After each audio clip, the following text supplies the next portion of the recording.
కొత్తగా blouse cutting నేర్చుకునే వాళ్ళకు ఈ వీడియో చాలా ఉపయోగపడుతుంది. పర్ఫెక్ట్గా బ్లౌజ్ కటింగ్ మెథడ్ని ఒక్కసారి నా వీడియో చూసి నేర్చుకుంటే మీరు ఖచ్చితంగా ఇంట్లో మీ బ్లౌజ్ మీరే కట్ చేసుకొని కుట్టేయడం నేర్చుకుంటారండి.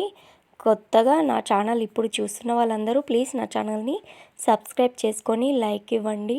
అలాగే మీకు ఏమైనా డౌట్స్ ఉంటే కామెంట్ చేయండి.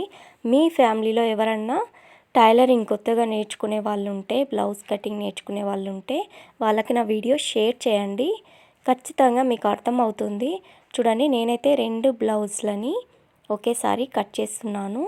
ఇవైతే ఓన్లీ 1 పీస్ బ్లౌజ్ అనమాట. దీనికి లైనింగ్ లేదు. ఒకటే క్లాత్ తోటి బ్లౌజ్ కుడుతున్నాను. లైనింగ్ లేని బ్లౌజ్ అనమాట. ఆది బ్లౌజ్తో కొలత తీసుకొని, టేప్ సహాయం లేకుండా ఓన్లీ బ్లౌజ్తో కొలత తీసుకొని ఎలా మెజర్మెంట్స్ ఇస్తూ ఎలా మార్కింగ్ ఇచ్చుకుంటూ కట్ చేయాలనేది మీకు నేను చూపిస్తున్నాను. చూడండి, మీకు అర్థమైతే మాత్రం ఖచ్చితంగా కమెంట్లో ఒక లైక్ సింబల్ అన్నా వేయండి. చూడండి, నేను 2 బ్లౌజ్లని ఇలా 2 ఫోల్డ్స్ చేసుకొని మడత పెట్టుకొని నీట్గా ఇలా సర్చ్ చేసుకుంటున్నాను. మీరు వీడియోలో చూపిస్తున్నారు కదా, కరెక్ట్గా కింద ఇంకో కలర్ ఉంది కదా, బ్లూ కలర్, ఆ బ్లూ కలర్ పైన ఈ రెడ్ కలరు కరెక్ట్గా సెట్ చేసుకున్నానండి. కిందికి మీదికి మొత్తం టోటల్గా మనకు కావాల్సినవి కత్తెర కట్ చేయడానికి, అలాగే మార్కింగ్ కోసం ఒక చాక్ పీసు, మన ఆది బ్లౌజ్ అనమాట. ఈ ఆది బ్లౌజు కాటన్ది కాబట్టి ఇలా ముడతలుగా వచ్చింది. అయినా సరే మీకు అర్థమయ్యే విధంగా నేను చూపిస్తున్నాను. చూడండి, మన ఆది బ్లౌజ్ని రివర్స్గా చేసుకొని మన నడుము చుట్టూ ఇలా 4 ఫోల్డ్స్ చేసేసుకోవాలి. కరెక్ట్గా 4 ఫోల్డ్స్ చేసుకొని ఇలా మార్క్ వేసుకోవాలి ఎక్కడ వరకు ఉందో. తర్వాత మనం బ్యాక్ ఖర్చులు పెట్టుకుంటాం కదా, ఆ ఖర్చుల కోసం చూస్తున్నారు కదా వీడియోలో, ఆ ఖర్చుల కోసం ఇలా 1 ఇంచ్ మార్క్ పెట్టుకోవాలి. తర్వాత ఎక్స్ట్రా సైడ్ కుచ్చుల కోసం ఇలా 2 ఇంచెస్ మార్క్ పెట్టుకొని 1 ఇంచ్ ఇలా స్ట్రేట్ లైన్ చేసుకోవాలి. నేనైతే ఓన్లీ 1 పీస్ బ్లౌజ్ కుడితే దీన్నే ఫోల్డ్ చేశాను. కిందికి మనకి ఎండింగ్ ఉంటుంది కదా, ఆ ఎండింగే బ్యాక్ తీసుకుంటాను అనమాట. నేనైతే అన్ని బ్లౌజ్లకు అది అలాగే చేస్తాను. వేరే క్లాత్ స్టిచ్ చేసి దాన్ని ఫోల్డ్ చేయడం అనేది నేను చెయ్య. మన లైనింగ్ పీస్ కూడా అలాగే చేస్తాను. చూడండి, షోల్డర్ నుంచి కిందికి ఇలా స్ట్రెయిట్గా పట్టేసుకొని మన ఖర్చులు ఉంటాయి కదా, బ్యాక్ ఖర్చులను పట్టుకొని ఇలా మార్కింగ్ వేసుకొని ఎక్స్ట్రా ఒక మార్క్ వేసుకోవాలి. హైట్ చూసుకోవాలన్నమాట. హైట్ మార్కింగ్ వేసుకొని ఎక్స్ట్రా కుట్ల కోసం 1/2 ఇంచ్ మార్క్ ఎక్స్ట్రా వేసుకోవాలి. అలాగే బ్యాక్ గల్లా ఇలా కరెక్ట్గా మడతేసుకొని షోల్డర్స్ని అన్నీ కరెక్ట్గా పెట్టుకొని ఇలా మనము గల్లా అనేది షోల్డర్ లెంత్ ఎక్కడి వరకు ఉందనేది ఇలా కరెక్ట్గా పెట్టి చూసుకోవాలి. మనము దానిపైన హ్యాండ్ పెట్టేసి ఇలా షోల్డర్ ఎక్కడి నుంచి స్టార్ట్ అవుతుంది అక్కడ ఒక మార్కింగ్, అలాగే మనం ఎక్స్ట్రా కుచ్చుల కోసం 1/2 ఇంచ్ ఎక్స్ట్రా మార్కింగ్.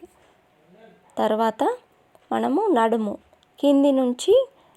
నుంచి పైకి చంక హైట్ అనేది ఎంత ఉందనేది కింది నుంచి చూసుకోవాలి. ఎక్కడ వరకు హైట్ ఉందో అక్కడ ఒక మార్కు, మనం కుట్ల కోసం ఎక్స్ట్రా ఒక మార్క్ వేసుకోవాలి. ఈ లైనింగ్స్ అన్నిటినీ మీ దగ్గర కొత్తగా నేర్చుకునే వాళ్ళైతే స్కేల్ తీసుకొని ఇలా స్ట్రెయిట్గా మార్క్ వేసేసుకోండి. నాకంటే అలవాటు కాబట్టి ఇలా చేసుకున్నాను. చూడండి, చంకలోతు ఎలా తీయాలంటే మన భుజం నుంచి కిందికి హైట్ ఎంత ఉందో దాంట్లో హాఫ్ ఎంత ఉందో అక్కడ మార్క్ వేసుకొని అదే లెంత్ని అటు సైడ్ చూసుకొని ఇలా రౌండ్ అనేది తీసుకోవాలన్నట్టు. మధ్యలో ఇంకో రౌండ్ ఎందుకు తీసానంటే అది ఫ్రంట్ పార్ట్ కోసమని మీకు అర్థమవుతుందని అలా మార్క్ వేశాను. ఇది బ్యాక్ పార్ట్. అలాగే గల్ల రౌండ్ కూడా చిన్నగా 1/2 ఇంచ్ పెట్టి తీసేసాను. అలాగే ఆర్మ్ హోల్డ్ చంక రౌండ్ అంటారనమాట. ఎక్కడ వరకు ఉందో అక్కడ వరకు మార్క్ వేసేసి కిందికి ఇలా స్ట్రేట్ లైన్ వేసేసాను. చూడండి, ఇది మనం ఫస్ట్ చూసుకున్న కొలత, ఫస్ట్ పాయింట్ నడుము చుట్టూ. తర్వాత షోల్డర్ నుంచి కిందికి ఇది సెకండ్ పాయింట్. తర్వాత గల్ల ఎక్కడ నుంచి స్టార్ట్ అవుతుంది ఇది థర్డ్ పాయింట్. తర్వాత ఈ షోల్డర్ అనమాట 4th పాయింట్. షోల్డర్ నుంచి ముందడికి కూడా చూసుకోవాలి, ఇది 5th పాయింట్. ఇవి 2 చూసుకోవాలి. తర్వాత ఆర్మ్ హోల్డ్ చంక రౌండ్ ఇది 6th పాయింట్.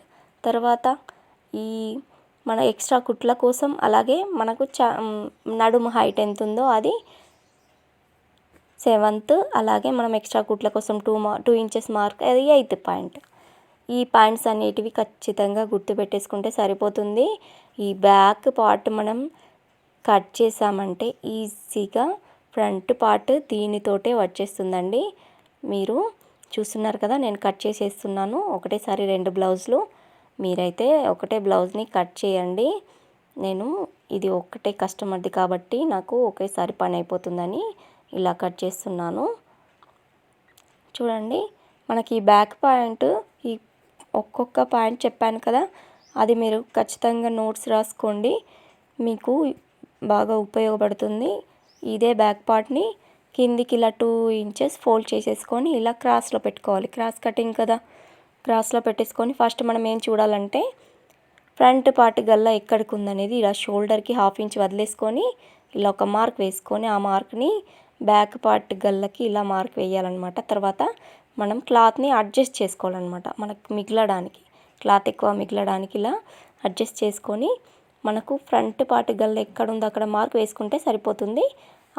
మనం ఆది బ్లౌజ్ని పక్కన పెట్టేసి ఈ బ్యాక్ పార్ట్ ఎంత ఉందో అట్లా మార్క్ వేసుకోవాలి. ఇక్కడ నేను కొంచెం ఎక్స్ట్రా వేసాను, ఎందుకంటే మనము ఫ్రంట్ పార్ట్లో టక్స్ కింద టక్స్ ఇస్తాం కదా, దానికోసం నేను 1 ఇంచ్ ఎక్స్ట్రా మార్క్ వేసాను. మీరు కూడా వేసుకోవాలి.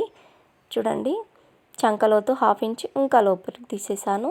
అలాగే గల్లకు చిన్న రౌండ్ ఇచ్చాను. తర్వాత మనం ఏం చూడాలంటే హుక్స్ పార్ట్లో ఇలా హుక్స్ పార్ట్లో ఖర్చు ఉంటుంది కదా, ఆ ఖర్చు కోసం ఇలా వదిలేసుకొని ఆది బ్లౌజ్ని కొలుచుకుంటూ ఇలా మార్క్ వేసుకోవాలి. అలాగే షోల్డర్ నుంచి కిందికి టక్స్ ఎక్కడుందో అక్కడ మార్క్ వేసుకొని ఎక్స్ట్రా మార్క్ వేసుకోవాలి కుట్ల కోసం. అలాగే మనం సైడ్ నడుము చుట్టూ ఎంత హైట్ ఉందో అంత హైట్ తీసుకొని, దీనికి నడుము చుట్టూ టక్స్ లేదు కాబట్టి ఎంత ఉందో అంత తీసుకొని ఎక్స్ట్రా 1/2 ఇంచ్ కుట్ల కోసం తీసుకున్నాను. సో దీనికోసం నేను ఎక్స్ట్రా అక్కడ తీసుకున్నాను అనమాట. టక్స్ కోసం మనం ఎక్స్ట్రా కొంచెం 1 ఇంచ్ ఎక్స్ట్రా తీసుకోవాలి, బ్యాక్ పార్ట్ కంటే ఎక్స్ట్రా. ఇవి 2 బ్లౌజులు ఉన్నాయి కాబట్టి కదలకుండా నేను ఇలా పిన్ పెట్టాను. ఇప్పుడు ఇంకోసారి చూపిస్తున్నాను చూడండి, కరెక్ట్గా ఉంది కదా హుక్స్ పార్ట్. వీటినన్నిటిని ఈ మార్క్ మొత్తం నేను ఎక్కడైతే మార్కింగ్ వేసానో ఆ మార్కింగ్ మొత్తం కట్ చేస్తున్నాను. ఒక్కసారి మనము బ్యాక్ పార్ట్ నేర్చుకుంటే సరిపోతుంది. ఈ బ్యాక్ పార్ట్ నుంచి ఫ్రంట్ పార్ట్ మనము మార్కింగ్ ఆ బ్యాక్ పార్ట్ తర్వాత వేసాం కదా, ఆ మార్కింగ్ వెళ్ళిపోయేటట్టే నేను కట్ చేస్తున్నాను. మార్కింగ్ అనేది రాకుండా ఇలా కట్ చేసేస్తున్నాను. ఫ్రంట్ పార్ట్ ఈజీగా కట్ చేశానండి. ఇంకా మిగిలిన దాంట్లో షేప్ బెల్ట్లు తీస్తాను. చూడండి, ఈ షేప్ బెల్ట్లు మనము కొలత బ్లౌజ్ తీసుకొని, షేప్ బెల్ట్ ఎప్పుడు ఒకటి ఎక్కువ ఉంటుంది ఒకటి తక్కువ ఉంటుంది, ఎందుకంటే హుక్స్ పార్ట్ బయటకు వస్తుంది. మనకు కాజా పట్టీలు అనేవి లోపలికి ఉంటాయి కదా, సో దానివల్ల మనకు ఎక్కువ తక్కువ ఉంటాయి అన్నమాట. కాజా పట్టీలు ఎక్కువ ఉంటాయి. ఈ 2 తీసుకోవాలి, సేమ్ సమానంగా తీసుకోవాలి. మనము హుక్స్ కాజా పట్టీలు కుట్టేటప్పుడే అది ఎక్కువ తక్కువ అవుతుంది అనమాట. మనమైతే 2 సేమ్ సమానం కట్ చేసుకోవాలి. చూడండి, కరెక్ట్గా కొలత గీసేసుకొని 1/2 ఇంచ్ ఎక్స్ట్రా ఇలా మార్క్ వేసేసుకున్నాను. కట్ చేసేస్తున్నాను కూడా, కిందికి సమానంగా క్లాత్ సమానం చేస్తున్నాను. ఏం లేదు, మనం షేప్ బెల్ట్లను చాలా ఈజీగా కట్ చేసుకోవచ్చు. మనకు రావాల్సింది బ్యాక్ పార్ట్ అనమాట. బ్యాక్ పార్ట్ కరెక్ట్గా వస్తే మిగతా అన్నీ ఈజీగా వచ్చేస్తాయి.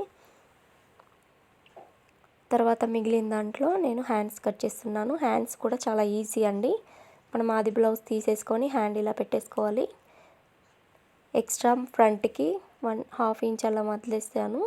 అలాగే కుట్లు ఎక్కడ ఉన్నాయో అక్కడ హైట్ చూసుకోవాలి. తర్వాత కిందికి చంక రౌండ్ ఎక్కడుంది 2 ఇంచెస్ కిందికి ఉంటుంది కదా, మనం హైట్ని ఇలా కరెక్ట్ 1 ఇంచ్ స్ట్రేట్ తీసుకొని ఇలా చిన్న ఎస్ ఆకారంలో ఇలా మనకు చంక రౌండ్ ప్లేస్ నుంచి స్ట్రేట్ తీసుకోవాలన్నమాట, క్రాస్ తీసుకోవద్దు. ఇలా రౌండ్. హ్యాండ్ అయితే చాలా ఈజీ అండి, చాలా చాలా ఈజీగా హ్యాండ్ కటింగ్ చేసేసుకోవచ్చు. మనం బ్లౌజ్ కటింగ్ చేయాలంటే మనకు ఫస్ట్ బ్యాక్ పార్ట్ కటింగ్ నేర్చుకున్నామంటే మిగతా అన్నీ ఈజీగా వచ్చేస్తాయి. చూడండి, దీంట్లో మనము క్రాస్ గల్లకు హెమ్మింగ్ చేస్తాం కదా, దాన్ని తీసుకున్నాను మిగిలిన క్లాత్లో. ఇది బ్యాక్ పార్ట్, అలాగే ఫ్రంట్ పార్ట్. చాలా ఈజీగా 2 బ్లౌజులను ఒకేసారి కట్ చేశాను నేను. చూడండి, షేప్ బెల్ట్లు మనం మధ్యలో టక్స్ పెట్టుకుంటాం కాబట్టి సెట్ అయిపోతుంది ఫ్రంట్ పార్ట్కి. అలాగే హ్యాండ్ చూడండి చాలా ఈజీ అండి. మీరు చూసి మీరు కూడా కటింగ్ నేర్చుకోండి. మనము ఫస్ట్ కటింగ్ చేసేటప్పుడు కొంచెం భయపడుతుంటాము. ఏం కాదండి, మనం మామూలుగా మనకు ఇంట్లో వేరే వేస్ట్ క్లాతులు ఉంటాయి కదా, ఫస్ట్ దాని మీద ట్రై చేయాలి. ఏది ట్రై చేసినా మనకు ఖరాబు అంటే మనము మిస్టేక్ చేయంది ఏది నేర్చుకోము. ఖచ్చితంగా మిస్టేక్ అనేది జరుగుతుంది. మిస్టేక్ జరిగితేనే మనము నేర్చుకోగలుగుతాం. ఇది మాత్రం నిజమండి. ఏదైనా సరే మనం తప్పులు చేస్తేనే ఆ తప్పులను సరిదిద్దుకునే అవకాశం మనకు అర్థమవుతుందన్నమాట. ఏ తప్పు చేశాను, ఇంకోసారి ఇది తప్పు చేయొద్దని మనం నేర్చుకుంటామన్నమాట. 2 బ్లౌజులు కటింగ్ చేస్తాను. Thank you for watching. Like చేయండి ప్లీజ్.